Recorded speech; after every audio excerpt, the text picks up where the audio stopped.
كتاب لينا كلنا. رؤيا أشعياء ابن آموس التي رآها على يهوذا وأورشليم. يهوذا هي المملكة وأورشليم إيه؟ العاصمة. إذن هي نفس الحاجة.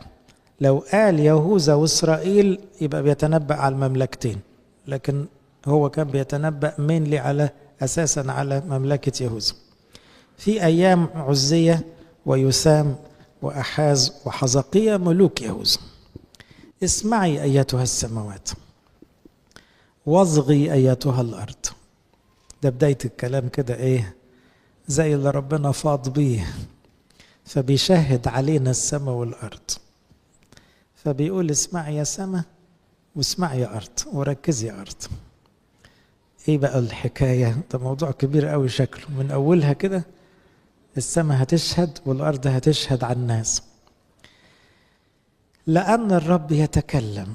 يعني ربنا هيتكلم وخليكي شاهدة يا أرض وخليكي شاهدة يا سماء، عشان أصل الناس ما بتفهمش أو الناس ما بتقبلش.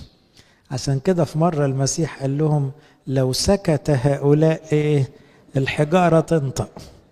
وداود بالروح يقول السماوات إيه؟ تحدث، لأنها سمعت كتير. السماوات بتحدث ليه؟ تحت السماء دي ياما شافت رحمة ربنا على الناس وصبر ربنا على الناس وعمل ربنا في حياة الناس وغل الناس وغلب الناس وقسوة قلب الناس وعند الناس وانصراف الناس عن الحق. السماء شايفة ده كله. ففي مزمور مثلا 50 يقول ربنا بيشهد السماء والأرض ويدعوهم لمحاكمة شعبه. تعالوا احكموا على شعبي. ليه؟ كأن السماء دي عيون عمالة تبص علينا. ده شغلة صعب قوي الشغلانة دي. ده احنا يعني كان علينا شهود كتير قوي، فربنا بيقول ده انا عندي شهود على اللي انتوا عملتوه. الكواكب والنجوم والملائكة واللي اتفرجوا عليكم دول كلهم بيقولوا عليكم ايه. والارض نفسها، الارض الطبيعة دي، الشجر والنباتات والمزروعات والحيوانات دول لو فتحوا بقهم هيشكون ربنا، لان محدش فيهم تعب ربنا قدنا. لو بصيتوا كده مين بيتعب ربنا في الكون ده كله؟ البني آدم. هي تقدر الشمس تقول لربنا يمين ولا شمال؟ ولا تقدر السحلية اللي ماشية على الأرض تعترض على حاجة؟ كل الخلائق الأخرى تمشي زي الساعة، إنما ما فيش غير واحد بس العنيد المتعب اللي تعب ربنا هو البني آدم. فربنا يقول تعالي اسمعي يا سماء اسمعي يا أرض، شوفوا شعبي عملوا فيا إيه، شوفوا الناس اللي حبيتهم وميزتهم عنكم كلكم عاملين فيا إيه. واحد من القديسين يقول لما نبص للكائنات الأخرى ينبغي أن نخجل من أنفسنا لأنها لم تخطئ في حق الله مثلنا. لما تبص حتى للدبانة اللي مضايقاك، الدبانة دي ما غلطتش في ربنا. الشجرة دي ما عملت اللي عليها، كانت شجرة وخلاص. إنما أنت كإنسان اتخلقت عشان تبقى صورة الله، ما عملتش اللي عليك، ما مشيتش صح. فده أول درس في التواضع، أن ربنا بيشهد علينا السماء والأرض. كمان هذا الخطاب المجازي أو الأدبي ده يمشي مع روح الكتاب كله. داود ياما اتكلم مع سماء وأرض ونجوم وكواكب وشمس وقمر. في التسبيح نقول سبحيه أيتها السماوات سبحيه أيتها الأرض كلها. فهنا كأنه الكتاب بيخلي الحاجات دي حية، بيخليها ناطقة، لأن ربنا خلى كون حي أو كون متكلم. يجوز مش بالشكل الحرفي، يعني السماء مش بتتكلم زي البني آدمين يعني، لكن مقصود بيها هي بتعلن حاجة، تعلن قد إيه ربنا جميل، قد إيه ربنا طيب وخير، قد إيه ربنا دقيق في عمله، حكيم جدا. كل ده السماء بتقوله من غير كلام. اسمعي أيتها السماوات واصغي أيتها الأرض لأن الرب يتكلم. أول كلمة بيقولها ربنا إيه؟ ربيت بنين ونشأتهم أما هم فعصوا علي. على طول من أول إعلان لأشعية يبان أن أشعية نقلنا لروح العهد الجديد. عارفين ليه؟ أكتر حاجة تميز فكر العهد الجديد إيه؟ فكرة أولاد الله. أكتر حاجة واضحة في كلام المسيح إن إحنا علاقتنا بربنا علاقة عيال بابوهم. ما تقروا الموعظة على الجبل ما يميزها إن جاية فيها كلمة أبوكم 10 مرات. أبوكم عارف أنتم محتاجين إيه، لما تصلوا قولوا أبانا الذي. ما تطلبوش الدنيا دي زي الأمم اللي ملهمش أب، أنتوا عندكم أب بيجري وراكم وعارف حالكم. كلام عن الأب والأب والأب. العهد القديم صحيح ربنا هو بس ما كانش اليهود شايفينها كده، كانوا يتعاملوا عادة ان ده الإله. لكن في ملاخي يقول ايه عشان يجمع الفكرة، يقول لهم لو انا اب فين كرامتي؟ طب لو انا سيد فين هيبتي؟ انا لا محصل اب ولا محصل سيد. لكن هو ربنا بيحب يقدم نفسه كأب. فأشعياء أول إعلان لربنا يقول أنا أب موجوع، أنا أب حزين، أنا أب عيالي ظلمني، ربيت بنين وكبرتهم وفي الآخر إيه؟ عصوا علي، سابوني، خانوني، نسيوني. طبعا لو حد فيكم عدى على الإحساس ده لا شك إنه إحساس صعب، إنك تبقى تعبت مع أولادك قوي ورد فعلهم في الآخر إيه؟ يا ريته عدم تقدير، بس ده في عصيان، ده في اتهام بالقسوة، ده في نسيان لكل اللي انت عملته. طب لو احنا اباء اولادنا عملوا فينا كده يصعب علينا قوي، بس احنا اباء مش كاملين، ما حدش فينا ما قصرش مع اولاده روحيين او جسديين. يعني بيني وبينكم نستاهل برضو ايه؟ يزعلوا معانا شوية لان احنا ما عملناش كل حاجة. انما ربنا لا، ربنا عمل كل حاجة، مش ممكن هيكون قصر في حاجة. فرب البنين أحسن تربية وكبرهم أحسن نشأة. طب والنتيجة إيه؟ أما هم فعصوا عليه. يبقى كده أول سطر بيعلن لنا سفر أشعياء كله، بيوضح لنا إحنا داخلين على إيه. هو سفر كله عتاب من هذا النوع. ليه بتعملوا فيا كده؟ ده أنا بحبكم، ده أنا تعبت معاكم، ده أنا خلقتكم على صورتي، ده أنا اديتكم المطر واديتكم الزرع واديتكم العيال واديتكم العمر، ده أنا مش عاوز غير راحتكم، ده أنا مش عاوز غير خلاصكم. ليه بتعندوا؟ ليه بتصروا على كبريائكم؟ ليه ماشيين ورا دماغكم مش راضيين تمشوا ورايا؟ كله عبارة عن كده. كل سفر أشعياء من هذا المنوال. ربيت بنين ونشأتهم أما هم فعصوا علي. هي التربية بتيجي إزاي؟ التربية بتيجي عادة بالعشرة. ربنا معاشر شعبه. أشعياء ده جاي بعد رحلة طويلة، يعني من أول إبراهيم لأشعياء النبي حوالي 1000 سنة مثلا. لو اعتبرنا أن بداية شعب الله كانت في إبراهيم، أبونا إبراهيم، من أول إبراهيم لأشعياء أقول 1000 سنة. في 1000 سنة في ذكريات بلا عدد. ربنا عمل إيه مع جدهم إبراهيم ومع إسحاق ومع يعقوب؟ عمل إيه مع يوسف حبيبهم في مصر؟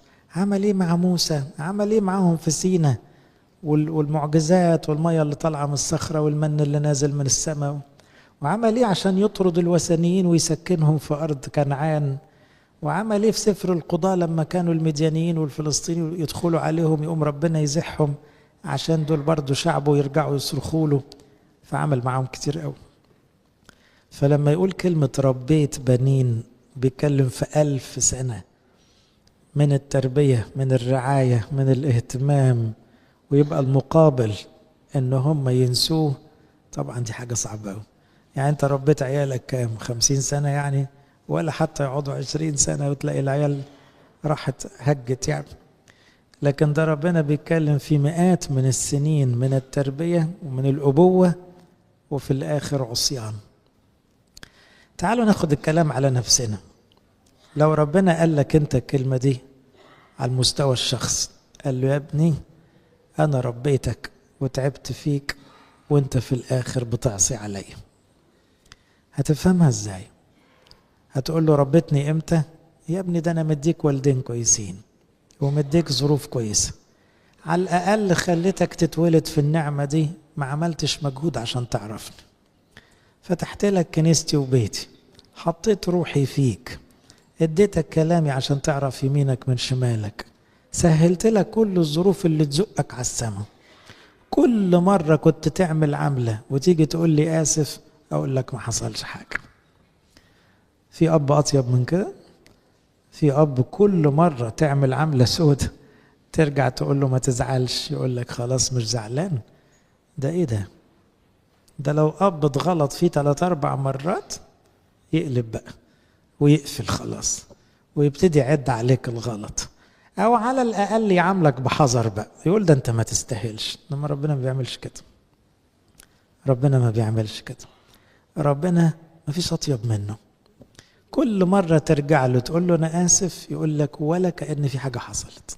طب والافتراء اللي انا عملته ده كله راح وكأنه ما كانش.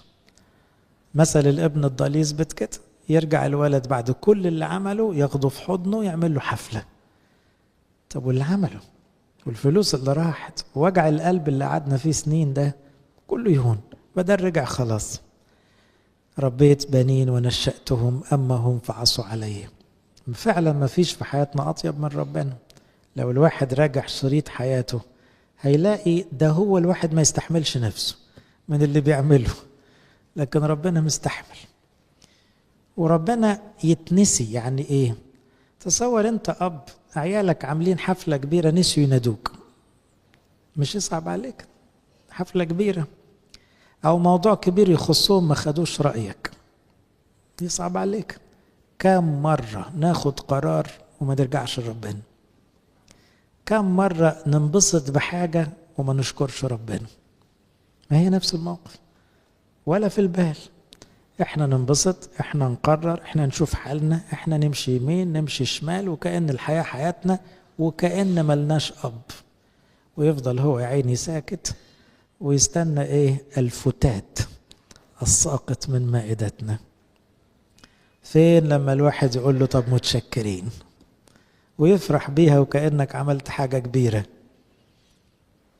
وبعدين نقعد عليها أيام ويمكن شهور ولا نفكر فيه. ربيت بنين ونشأتهم.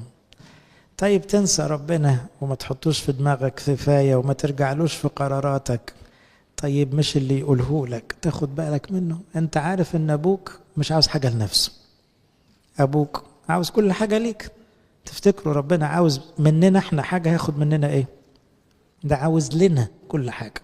يعني ان كان بيوصي اي وصية هي غرضها احنا مش غرضها هو، احنا اللي كسبانين مش هو. تبقى المقابل ايه؟ عصوا علي. يا ابني انا لما وصيتك تحب الناس ده عشانك مش عشاني. انا لما وصيتك ما تمسكش في الدنيا ده ليك مش ليا. انا لما وصيتك تقرب مني ده عشان قلبك يبقى فيه سلام. انا مش محتاج، انا عندي ملايكة. انا موجود من قبل ما تبقى انت موجود اساسا، فانت ما زودتش علي، انت اللي محتاجني. لكن الانسان يعصي ربنا وكأن ربنا كان بيطلب حاجة لنفسه. إلهنا يا أحبائي في المسيحية إله يعطي ولا يأخذ، إله يبذل ويضحي ولا يطلب، إله مثالي، أب أجمل من أي أب نسمع عنه مهما كان جبروت وعظمة أي أب على الأرض. والتربية اللي يربي بيها أولاده تربية إيه؟ تفيض حب ودلع ورحمة. تبقى أنت نايم في سريرك وهو مش نايم، بعت ملايكة يحرسوك. تبقى أنت بتكبر وأنت طفل صغير، ياما ملايكة سطروا عليك كان ممكن تروح في 100 مشكلة. وكل ده محدش حتى قال له متشكرين، هو مش مستنيها. لكن هو أب. ربيت بنين ونشأتهم أما هم فعصوا علي. بصوا بقى الوجع التاني. الطور يعرف قانيه. يا حزنك يا ربي. والحمار معلف صاحبه. تشبيه غريب جدا يبدأ به سفر أشعياء. لأن فعلا الطور اللي ما بيفهمش بيعرف صاحبه لأنه بيأكله. يعني لما يشتريه أول فترة ما يبقاش عارفه، بعد شوية هو ده اللي عنده الأكل. فالطور بيتعرف على قانيه، ما يروحش لأي حد غريب. يعني لو سبت طور يروح بيتهم عادي. والحمار تسيبه كده يجري على المعلف. معلف مش أي معلف، معلف صاحبه. يعني الحيوانات اللي ما فيهاش مخ عندها حاجات غريزية طبيعية تخليها تجري على صاحبها من أجل المنفعة. يعني هما ما هماش يعني حيوانات هيتفضلوا يعني، إنما عشان يأكلوا. أما إسرائيل فلا يعرف وشعبي لا يفهم. طبعا خلي بالكم ده في كتاب اليهود، الكلام ده في كتاب اليهود. لما يجي حد يقول لنا العهد القديم محرف، نقول له مين اللي حرفه؟ يقول اليهود. أقول له طب تعالى أوريك الآية دي. أنا لو يهودي وعاوز أحرف، أول آية هشيلها هي دي. دي آية بتشتمني، بتطلعني أقل من الحمار والطور. أحسبها ليه طيب لو أنا هلعب في الإنجيل؟ إيه اللي يخلي آية زي كده تفضل لو في محاولة تحريف من اليهود؟ لأنها بتطلع الشعب، شعبي لا يفهم. طبعا ممكن احنا شعبه دلوقتي ممكن نكون ينطبق علينا الكلام. الشعب لا يفهم. لا يفهم يعني ايه؟ انت فاهم ربنا بيعمل معاك ايه ولا لسه مش فاهم؟ انت فاهم ان كل الاشياء تعمل معا للخير؟ انت فاهم يعني ايه ربنا بيحضر لك السماء؟ انت فاهم انه حتى لما بيشد عليك عشانك مش عشان؟ انت فاهم يعني ايه الغفران ده كلفه كتير قوي؟ انت فاهم ليه بيحط في حياتك الناس دي عشان يعلموك شوية صبر وتدخل بيه السماء؟ ولا انت مخك ما بيفهمش خالص؟ الطور يعرف قانيه والحمار معلف صاحبه، أما إسرائيل فلا يعرف وشعبي لا يفهم. القصة دي، الآية دي لها قصة في التاريخ. يحكى في القرن العاشر أنه كان أحد ولاة مصر، كان شخص مستنير يحضر في القعدة بتاعته شخص يهودي والبطرك المسيحي وكده. وبعدين يحصل إيه؟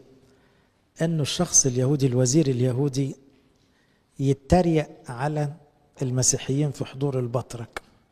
فيقول إيه؟ يقول ما تشوفوا الكلب ده هياكل لحمة ولا النهاردة الجمعة؟ عشان تعرفوا أن صيام الجمعة ده من زمان، من 1000 سنة. فقام صعب على البطرك وسكت احتراما للخليفة الموجود. إنما كان جنب منه أسقف لسانه شديد، أسقف اسمه القديس ساويروس، له كتب لغاية دلوقتي موجودة بالعربي. فقام القديس ساويروس اتعدل للوزير كده وقال له أنا ما ينفعش أرد على واحد كتابه بيقول له إنه أقل من الطور وأقل من الحمار. فالخليفة ضحك وقال له صحيح؟ قال له أيوة. فأشعية 1:3 بيقول الطور يعرف قانيه والحمار معلف صاحبه، أما إسرائيل فلا يعرف وشعبي لا يفهم. طبعا الوزير اليهودي معرفش ينطق، إنما اتغاظ جدا وفضل بقى يذاكر في الأناجيل عاوز يمسك مشكلة. فلقى الآية المشهورة بتاعت إيه؟ لو كان لكم إيمان مثل حبة خردل تقول للجبل انتقل، وكانت هذه بداية معجزة نقل جبل المقطم. لإلهنا كل مجد وكرم الله.